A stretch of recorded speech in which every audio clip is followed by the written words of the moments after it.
Bismillahirrahmanirrahim.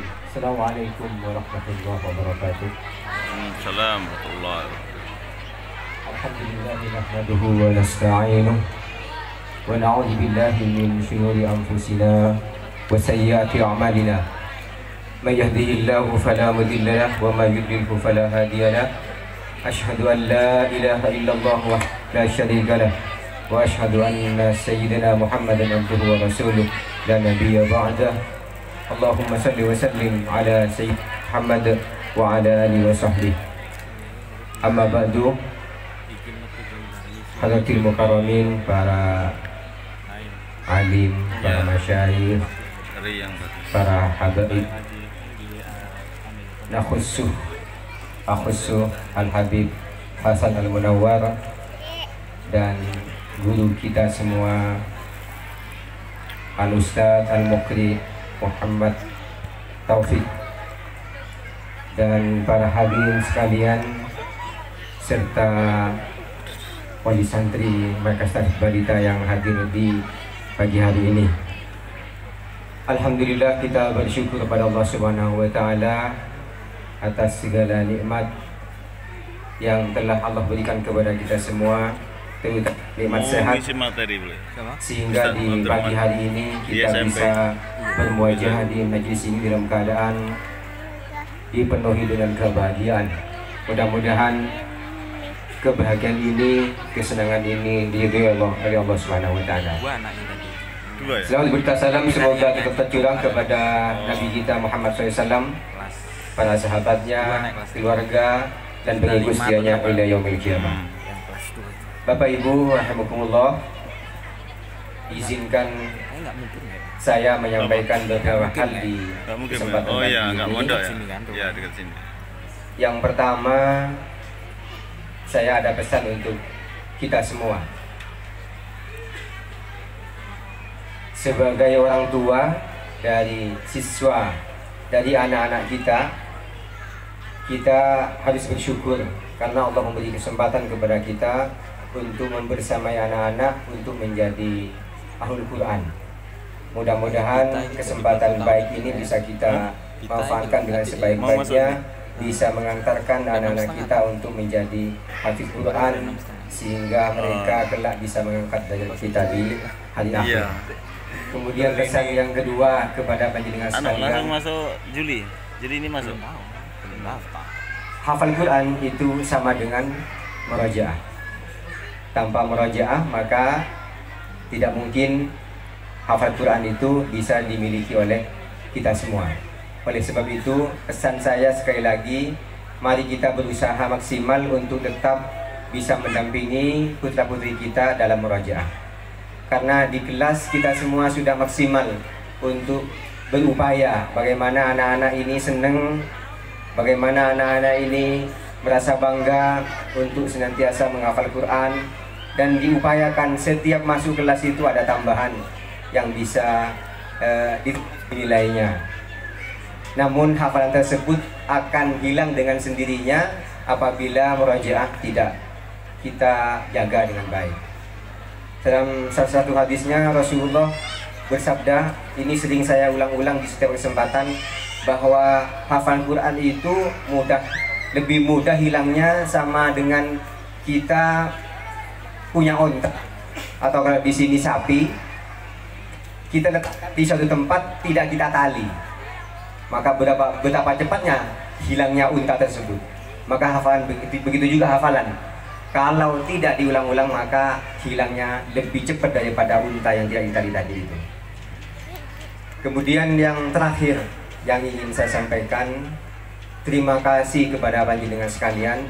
Acara kita hari ini lebih mewah daripada acara-acara sebelumnya, yang itu tentunya pembiayaan lebih banyak daripada sebelumnya, dan ini semua tidak terlaksana tanpa dukungan dari panjenengan sekalian. Bahkan saya kemarin mikir, biasanya kalau ada acara itu melibatkan wali santri, tapi tidak seperti tahun ini.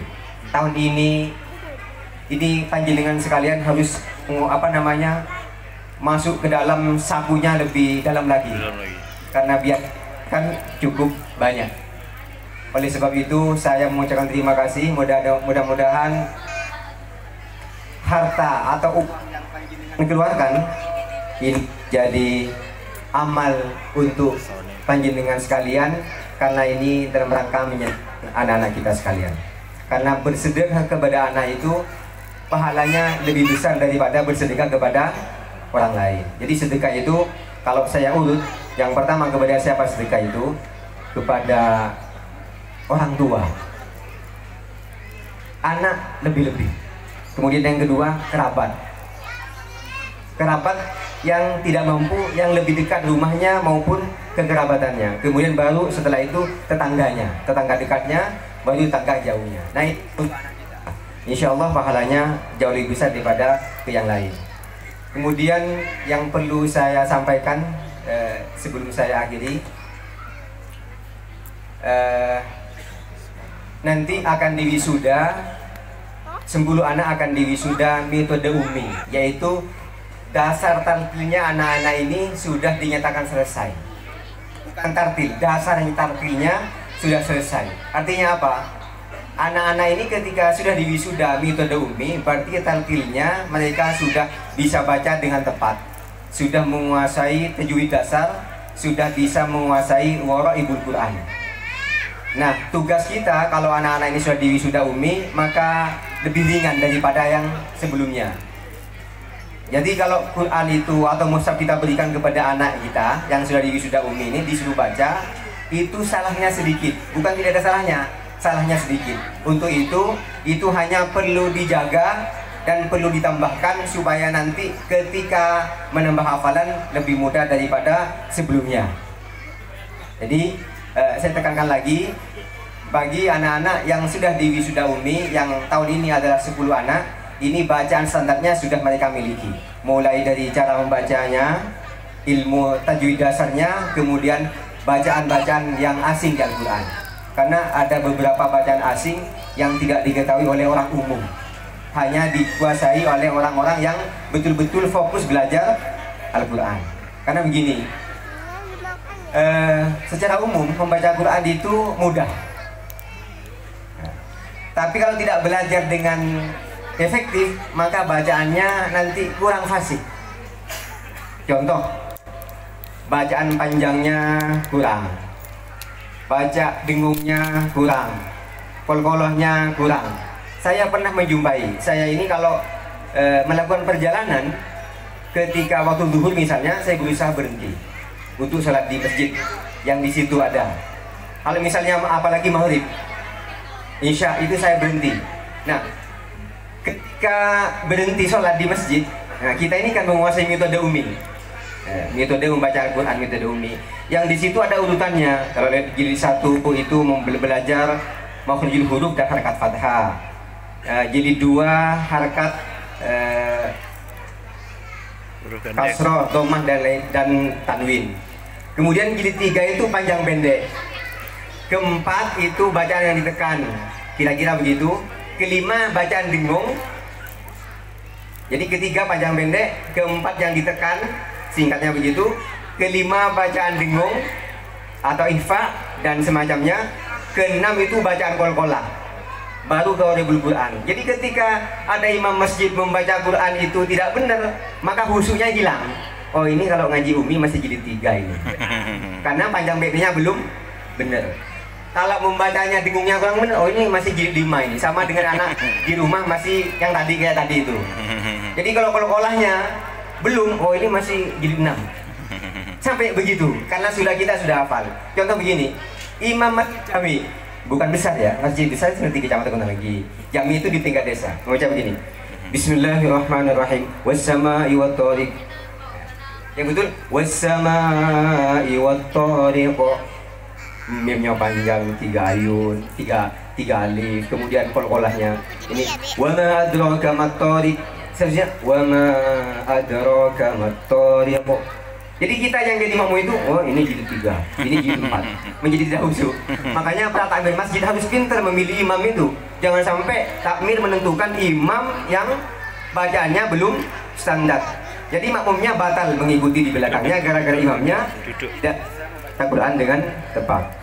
Kemudian yang paling akhir sekali Di belakang kasih lihat. lu disampaikan di kesempatan ini. Belakang kamu tutupi. Panjenengan putra putrinya tidak sama. Ada yang cepat menghafal, ada yang landai, ada yang sangat pelan. Itu ujian bagi panjenengan sekalian. Semuanya tadi ujian. Yang ujian itu tidak hanya bagi yang pelan, yang cepat pun bisa ujian juga. Kenapa? Karena sudah cepat, cerdas, enteng, maka dia lebih mudah hilang. Yang tidak cepat, tidak begitu cerdas, tapi berusaha kuat, maka dia lebih lekat. Gitu. Jadi semuanya ujian dan semuanya punya keutamaan. Begini, setiap kita pasti ingin membaca Quran dengan baik. Rasulullah bersabda, barang siapa yang membaca Quran dan tertatih-tatih, maka dia mendapatkan 2 pahala. Saya ulangi lagi. Orang yang membaca Quran dan tertatih-tatih bacaannya mendapatkan 2 pahala. Pahala yang pertama karena sudah membaca Quran. Pahala yang kedua sudah berusaha walaupun bertatih-tatih. Hebat enggak? Hebat ya, dapat 2 ya. Jangan lupa Rasulullah bersabda juga, al-mahiru bil Quran ma'as safaratil kiram, kata Rasulullah. Orang yang pandai membaca Quran dan membacanya, hanya tidak pandai toh, pandai membaca Quran itu ma'as safaratil kiram, dikelilingi oleh para malaikat. Jadi misalnya tadi membaca itu, semua malaikat menonton. Yang menonton itu bukan malaikat sembarangan, as-safaratil kiram yang menontonnya. Jadi supaya kita ini setiap ngaji Quran ini dikelilingi oleh para malaikat, maka kalau ngaji jangan cepat-cepat. Ngajinya harus tartil sesuai dengan perintah Allah, warattilil Qur'ana tartila. Baca Al-Quran dengan tartil. Mungkin itu yang bisa disampaikan.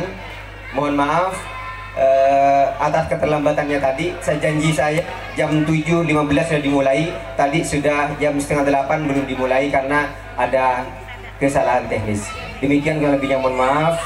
Nasiratul mustaqim. Assalamualaikum warahmatullahi wabarakatuh.